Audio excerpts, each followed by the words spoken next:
রনি, আপনার কাছে জানতে চাই যে যেমন ধরেন আওয়ামী বয়ানে মুক্তিযুদ্ধ এবং আওয়ামী বয়ান ছাড়া মুক্তিযুদ্ধ এরকম কোনো কিছু আসলে এক্সিস্ট করে কিনা। মানে মুক্তিযুদ্ধের বয়ানটা কি আওয়ামী বয়ানেই গিয়ে ঠেকে আমাদের শেষ পর্যন্ত? আমরা কি আওয়ামী বয়ানের বাইরে, মানে আমি আওয়ামী লীগ করি না কিন্তু আমি মুক্তিযুদ্ধের জায়গা থেকে আমার কিছু ইডিওলজি আছে, এটা কি আমি বলতে পারবো? শোনেন, যে কোনো জনগোষ্ঠীর মধ্যে একটা হিস্ট্রিসিটি থাকে। সেই হিস্ট্রিসিটিটা আওয়ামী লীগ নষ্ট করছে, ফলে আমাদের জাতীয় ইতিহাস লাগবে। 24-এর পর এই কথাটা আমি বারবার বলছি। হ্যাঁ, কিন্তু মুশকিলটা হলো আমরা যখন ইডিওলজির বেসিসে মানুষকে মূল্যায়ন করি, তখন আপনার ইডিওলজির বাইরের যিনি তাকে দ্রুতই আপনি হত্যাযোগ্য করে তোলেন। এটা হলো সবচেয়ে ডেঞ্জারাস দিক, আপনি যে ইডিওলজির সাপেক্ষে করেন। এই জন্য আমরা বলতেছি একটা ভ্যালু বেজ রাষ্ট্র থাকবে, নাগরিক ভিত্তিক রাষ্ট্রে সবচেয়ে ফ্রিডম ইন্ডিভিজুয়াল। আমি কেন বামপন্থীদের লিবারাল বলি না, কারণ তারা ডেমোক্রেসিকে একটা ইডিওলজি মনে করে। ডেমোক্রেসিকে যখন আপনি ইডিওলজি মনে করবেন, ইট বিকাম ফ্যাসিজম। হাসিনা কোনোদিনও বলে নাই যে সে ফ্যাসিস্ট। আর একটা হলো এখানে যে উদাহরণটা দিল, দেখেন আমি একটা কনটেক্সটে ফরাদ ভাই, সলিম ভাই, আমার শিক্ষক দুইজন, তাদেরকে আলোচনা করছি এবং তাদের নাম কোথাও বিকৃত করি নাই, তাদেরকে কোনোভাবে গালিগালাজ করিনি এবং কোনো অ্যারোগেন্সি ছিল না। সেটা আমি খুব ফানি ওয়েতে তাদের সাথে তাদের আইডিয়া ধরে আমি আলাপ করেছি এবং তারা মুখোমুখি আমার সামনে ছিল না সেই আলোচনায়। তারা প্রয়োজনে এর চেয়ে ব্রুটালি আমাকে রেসপন্স করতে পারবে। আমি এখানে প্রায় মুখোমুখি একই সাথে আলোচনা করতেছি, ফলে সে যে সমস্ত শব্দ চয়ন করতেছে স্ব আলোচক হিসেবে সে আমার অনেক জুনিয়র, সেটাও আমি বলতেছি না। সে ধরেন জাতির পিতা লেভেলের সিনিয়র, অসুবিধা নেই। হ্যাঁ, কিন্তু তার যে অ্যারোগেন্স সেটা পাবলিক দেখতেছে।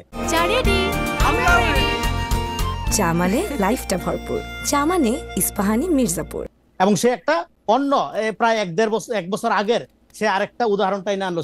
যেহেতু আমি ধরেন ওইখানে অ্যারোগেন্সি শো করছি, এই জন্য এখন আমার সাথে অ্যারোগেন্সি শো করা যায় যাচ্ছে, তাই না? ফলে এই যে ধরেন এই যে স্টুপিডিটি গুলো, এখন আমি এই যে স্টুপিডিটি গুলো, এগুলো চর্চা করে শুধু আপনি বামপন্থীদের দিবেন, তারপরে তারা নাচবে, হ্যাঁ গণতন্ত্র বলবে, আর দেশে খুব গণতন্ত্র হবে। শোনেন, বাংলাদেশে বামপন্থীদের এই যে সফিস্টিকেসি, নিজেকে সুপ্রিমেসি মনে করা এবং টলারেন্সের সবচেয়ে বড় ক্ষতি শুধু না, তারা ডায়লগের কালচারই রাখে না কোথাও। এখানে যে আপনি ডায়লগ করবেন, সে প্রথমে আপনাকে বিশ্বাস করবে। আপনি 71-এর ব্যাপারে, আপনার পয়েন্টে আসতেছি, আপনি 71-এর পরে জন্ম, আমি 71-এর ব্যাপারে কোনো ইমোশন নাই, আমার কোনো ইমোশন নাই। আমি বাঙালি জাতীয়তাবাদ, রবীন্দ্রনাথ, অসাম্প্রদায়িকতা কোনো কিছু পছন্দ করি না। আপনি মানে মাইরা ফেলবেন।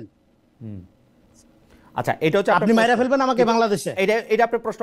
কিন্তু তা না, তারা 71-এর ব্যাপারে একটা মৌলবাদী জঙ্গি পজিশন নিবেই এবং তারা কোনোদিন 71-এর যে ভারতীয় বয়ান সেটার বিরুদ্ধে প্রতিবাদ করছে। এই পুরা রিজিম দইরা ভারত যে এটাকে উদযাপন করছে সবসময় তাদের যুদ্ধ বইলা, ভারত পাকিস্তান যুদ্ধ বইলা, তারা কখনো বাংলাদেশের এত বড় ইন্টেলেকচুয়ালিটি করে তারা কখনো বাংলাদেশ এই জায়গা